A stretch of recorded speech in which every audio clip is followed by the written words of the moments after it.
Hello friends, మీరు చూస్తున్నారు tech గురు YouTube channel. గ్రామ వార్డు సచివాలయం సంబంధించి అన్ని ఎగ్జామ్స్ కి ఉపయోగపడేటట్లు ఈరోజు టాపిక్ చూసుకుంటే పాలిటిక్స్ సంబంధించి 50 క్వశ్చన్స్ అయితే ఇంపార్టెంట్ క్వశ్చన్స్ అయితే చూసుకుందాం. వీడియోని ఎవరు స్కిప్ చేయకుండా లాస్ట్ దాకా అయితే చూడండి. దీనికి సంబంధించిన పీడిఎఫ్ కింద డిస్క్రిప్షన్ లో ఫ్రీగా ప్రొవైడ్ చేశాను. వీడియో కంప్లీట్ అయిపోయిన తర్వాత డౌన్లోడ్ అనేది చేసుకోండి. ఎవరికైనా digital assistant, engineering assistant, ward sanitation, VRO, NM model papers కావాలంటే కింద డిస్క్రిప్షన్ లో తీసుకోవచ్చు. అలాగే ఈ వీడియోని ప్రతి ఒక్కరు తప్పకుండా లైక్ చేయండి. అలాగే ఇంకా ఎవరైనా మన ఛానల్ ని సబ్స్క్రైబ్ చేసుకోకపోతే సబ్స్క్రైబ్ చేసి దాని పక్కన బెల్ ఐకాన్ యాక్టివేట్ చేసుకోండి. అలాగే మన ఛానల్ కి సంబంధించిన టెలిగ్రామ్ గ్రూప్ లింక్ కింద డిస్క్రిప్షన్ లో ఉంది. మీకు ఇంట్రెస్ట్ ఉంటే జాయిన్ అవ్వచ్చు. ఇప్పుడు మనం ఫస్ట్ క్వశ్చన్ చూసుకుంటే, భారత రాజ్యాంగ పరిషత్ లో డాక్టర్ బాబు రాజేంద్ర ప్రసాద్ అధ్యక్షత వహించిన కమిటీ ఏది? భారత్ రాజ్యాంగ పరిషత్ లో డాక్టర్ బాబు రాజేంద్ర ప్రసాద్ అధ్యక్షత వహించిన కమిటీ ఏది అంటే answer house committee. Next question, భారత రాజ్యాంగాన్ని 2014 డిసెంబర్ 9న ఏ భాషలోకి అనువదించారు? భారత రాజ్యాంగాన్ని 2014 డిసెంబర్ 9న ఏ భాషలోకి అనువదించారు అంటే ఆన్సర్ అరబిక్. భారత ప్రవేశికలో ఉన్న న్యాయ భావనకు ఆధారమైంది ఏది? రాజ్యాంగ ప్రవేశికలో ఉన్న న్యాయ భావనకు ఆధారమైంది ఏది అంటే సోవియట్ రష్యా. నెక్స్ట్ క్వశ్చన్, స్వాతంత్ర్యానికి ముందే 1937లో భాషా ప్రాతిపాదికపై ఏర్పడిన రాష్ట్రాలు ఏవి? స్వాతంత్రానికి ముందే 1937లో భాషా ప్రాతిపాదికపై ఏర్పడిన రాష్ట్రాలు ఏవి? ఆన్సర్ చూసుకుంటే ఒడిశా, సింధ్. వైస్రాయ్ ఎగ్జిక్యూటివ్ కౌన్సిల్లో సభ్యుడైన తొలి భారతీయుడు ఎవరు? వైస్రాయ్ ఎగ్జిక్యూటివ్ కౌన్సిల్లో సభ్యుడైన తొలి భారతీయుడు ఎవరు? ఆన్సర్ చూసుకుంటే సత్యేంద్ర ప్రసాద్ సిన్హా. క్రింది వాటిలో సరికాని జత ఏది? సో ఆన్సర్ చూసుకుంటే క్రిప్స్ రాయబారం అనేది 1941 కాదు. సో ఇక్కడ మెయిన్ గా మనము క్రిప్స్ రాయబారం ఇయర్ చూసుకుంటే 1942. Cripps proposal 1942. Okay, next question, Mara, Lai, Chakma అనే గిరిజన జిల్లాలు ఏ రాష్ట్రంలో ఉన్నాయి? మారా, లూయి, చక్మా అనే గిరిజన జిల్లాలు ఏ రాష్ట్రంలో ఉన్నాయి? ఆన్సర్ చూసుకుంటే మిజోరాంలో ఉన్నాయి. క్రింది వాటిలో కేంద్ర ప్రభుత్వంతో ప్రాచీన భాష హోదా పొందిన భాషలు ఏవి? క్రింది వాటిలో కేంద్ర ప్రభుత్వంతో ప్రాచీన భాషా హోదా పొందిన భాషలు ఏవి? సో వరుసగా మనం చూసుకుంటే తమిళము, సంస్కృతము, తెలుగు, కన్నడ, మలయాళము, ఒడియా. ఓకే, భారత రాజ్యాంగ ప్రవేశికలో ఏ భావన భారతదేశాన్ని సంపూర్ణ స్వాతంత్ర దేశమని తెలుపుతోంది?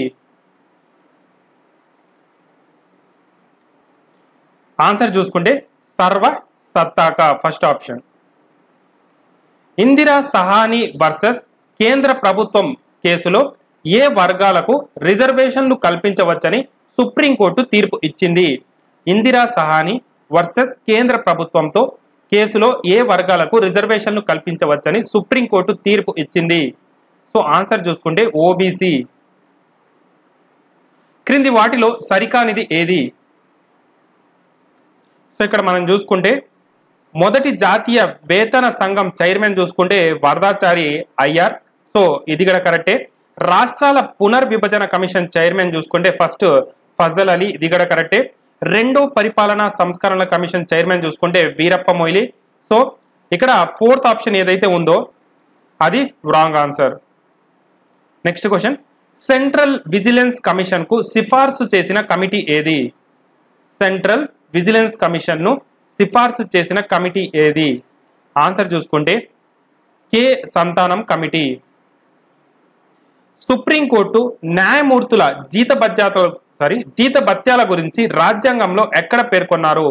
సుప్రీంకోర్టు న్యాయమూర్తుల జీతభత్యాల గురించి రాజ్యాంగంలో ఎక్కడ పేర్కొన్నారు? ఆన్సర్ రెండో షెడ్యూల్లో పార్ట్ డిలో. వ్యక్తిగత గోప్యత ప్రాథమిక హక్కుల్లో అంతర్భాగం అని తీర్పు చెప్పిన 9 మంది న్యాయమూర్తులు సుప్రీంకోర్టు రాజ్యాంగ ధర్మాసనానికి నేతృత్వం వహించింది ఎవరు? వ్యక్తిగత గోప్యత.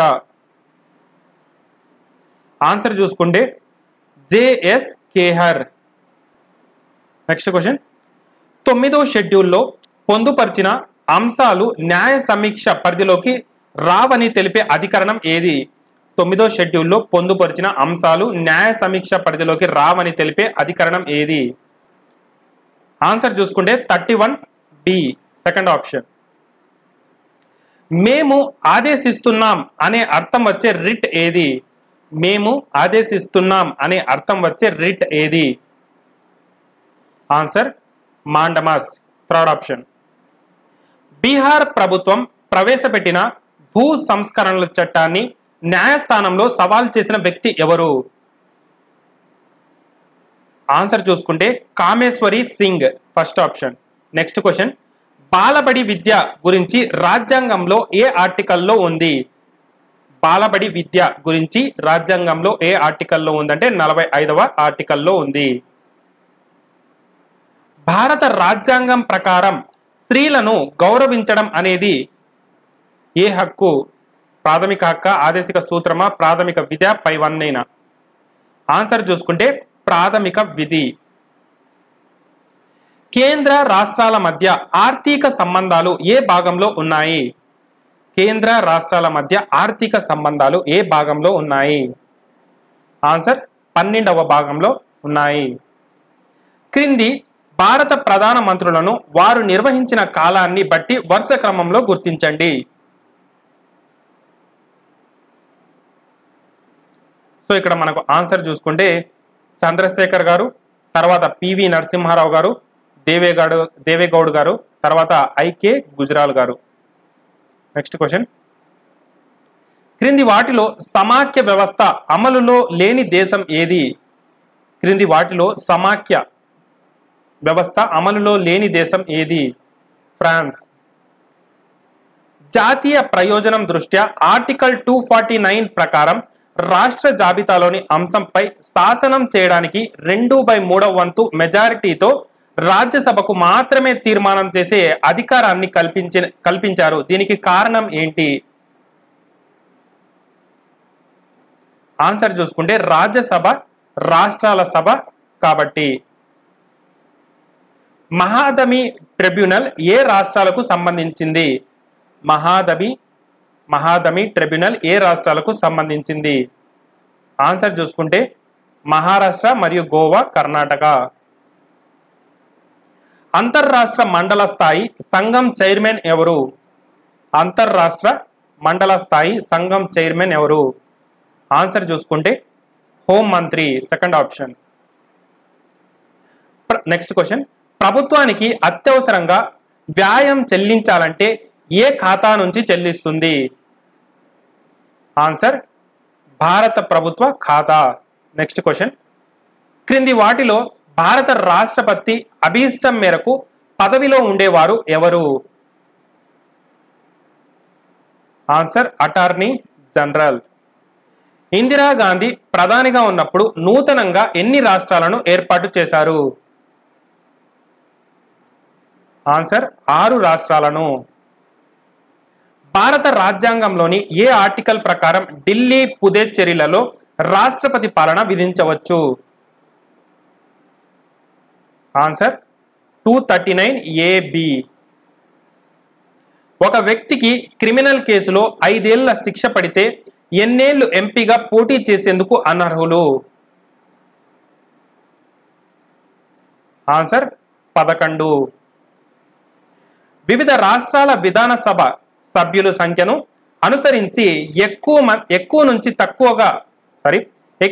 తక్కువకు వరుసగా ఉన్న దాన్ని గుర్తించండి అని ఇచ్చారు. సో ఎక్కువ నుంచి తక్కువ చూసుకుంటే కేరళ, అస్సాం, తెలంగాణ, పంజాబ్. క్రింది వాటిలో సరికాని జత ఏది? క్రింది వాటిలో సరికాని జత ఏది?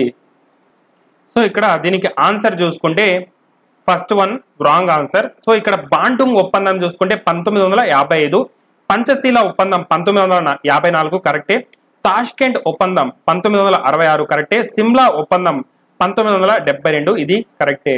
సుప్రీంకోర్టు ఏ అధికారంలో అంతర్భాగంగా తాను ఇచ్చిన తీర్పులు భవిష్యత్తు తీర్పులకు సలహాగా మార్గదర్శిగా ఉంటాయి?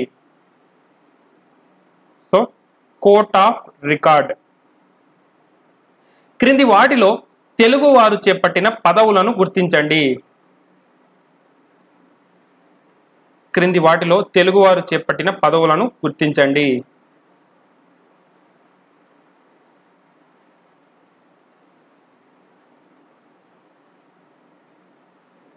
సో ఆన్సర్ చూసుకుంటే సెకండ్ ఆప్షన్ రాష్ట్రపతి, ప్రధానమంత్రి, ఉపరాష్ట్రపతి, లోక్సభ స్పీకర్, సుప్రీంకోర్టు ప్రధాన న్యాయమూర్తిగా ఇక్కడ మన తెలుగు వారైతే ఉండడం జరిగింది.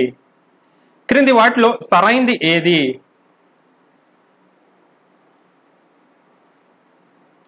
ఆన్సర్ చూసుకుంటే ఇక్కడ నూతన రాష్ట్రాలు ఏర్పాటులో 2 సభలకు సమాన అధికారాలు అనేటివి ఉంటాయి. నెక్స్ట్ క్వశ్చన్, సిబిఐ ఏర్పాటు రాజ్యాంగ వ్యతిరేకం అని ఏ హైకోర్టు ఇచ్చిన తీర్పును సుప్రీంకోర్టు కొట్టివేసింది? ఆన్సర్ చూసుకుంటే గౌహతి.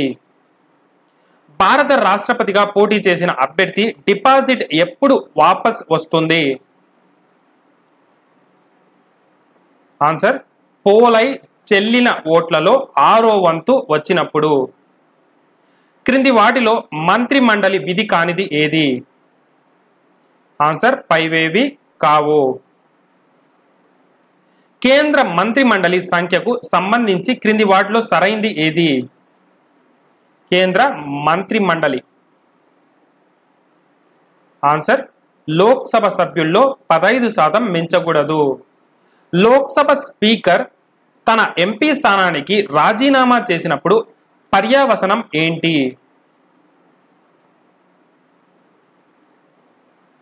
ఆన్సర్ తన పదవిని వెంటనే కోల్పోతాడు.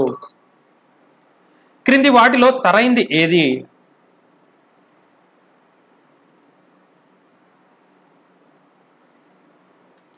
సో క్రింది వాటిలో సరైంది ఏంటి అంటే మనకు రాజ్యసభ తొలి సెక్రటరీ జనరల్ గా విఎస్ రమాదేవి గారు ఉన్నారు, ఇది కరెక్టే. లోక్సభ తొలి మహిళా సెక్రటరీ జనరల్ గా స్నేహలత శ్రీవాస్తవ్ గారు ఉన్నారు, సో ఇది కూడా కరెక్టే.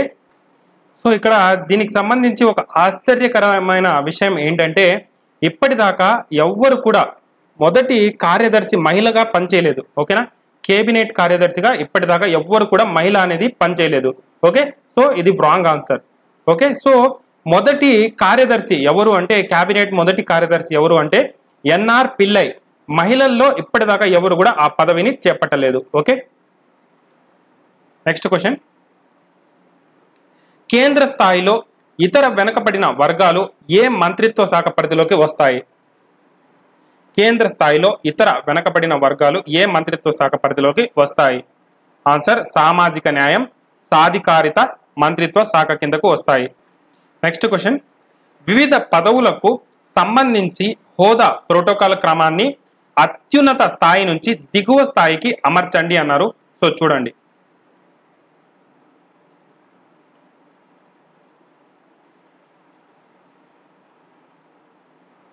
అత్యున్నత స్థాయి నుండి దిగువ స్థాయికి.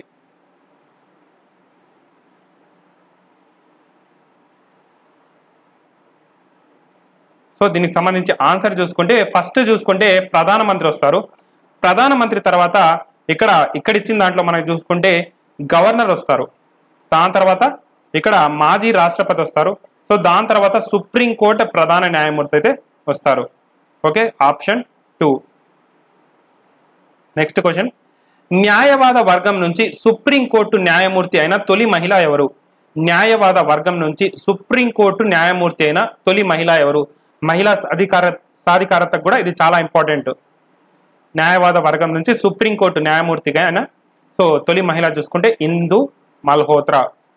స్థానిక ప్రభుత్వాలకు సంబంధించి క్రింది వాటిలో సరికానిది ఏది? ఆన్సర్ చూసుకుంటే ఇక్కడ నూతన పంచాయతీ చట్టం తొలిసారిగా అమల్లోకి వచ్చిన రాష్ట్రం ఆంధ్రప్రదేశ్ అని ఇచ్చారు. సో ఇది సరైనది కాదు. నెక్స్ట్ క్వశ్చన్, నూతన పంచాయతీరాజ్ చట్టం అమలు తర్వాత ఉమ్మడి ఆంధ్రప్రదేశ్ స్థానిక సంస్థలకు ఎన్నిసార్లు ఎన్నికలు జరిగాయి? సో 4 సార్లు. లోక్సభ అసెంబ్లీలలో ఎస్సీ ఎస్టీ రిజర్వేషన్లు ఏ సంవత్సరం వరకు పొడిగించారు? 2020 వరకు. మండల కమిషన్ నివేదిక ప్రకారం భారతదేశంలో బీసీ కులాల సంఖ్య ఎంత? సో 3743. క్రింది వాటిలో రాజ్యాంగబద్ధమైన సంస్థ ఏది? జాతీయ భాషాపర మైనారిటీ కమిషన్. 2G స్పెక్ట్రమ్ కుంభకోణంపై నియమించిన జాయింట్ పార్లమెంటరీ కమిటీ చైర్మన్ ఎవరు అంటే ఇక్కడ పిసి చాకో. సో ఇది ఇంపార్టెంట్ పాలిటిక్స్ సంబంధించిన 50 ఇంపార్టెంట్ క్వశ్చన్స్. దీనికి సంబంధించి పీడిఎఫ్ కావాలంటే కింద డిస్క్రిప్షన్ లో పెట్టాను. సో కావాల్సిన వాళ్ళు అక్కడ నుండి ఫ్రీగా డౌన్లోడ్ చేసుకోండి. ఎవరికైనా digital assistant, engineering assistant, ward sanitation, VRO, ANM model papers కావాలంటే కింద డిస్క్రిప్షన్ లో తీసుకోండి. అలాగే మన ఛానల్కి సంబంధించిన టెలిగ్రామ్ గ్రూప్ లింక్ కూడా కింద డిస్క్రిప్షన్ లో ఉంది. మీకు ఇంట్రెస్ట్ ఉంటే జాయిన్ అవ్వచ్చు. ఇది ఫ్రెండ్స్ ఈ రోజు పాలిటిక్స్ సంబంధించిన 50 బిట్స్. డైలీ అయితే కంటిన్యూ చేద్దాం. Thank you for watching.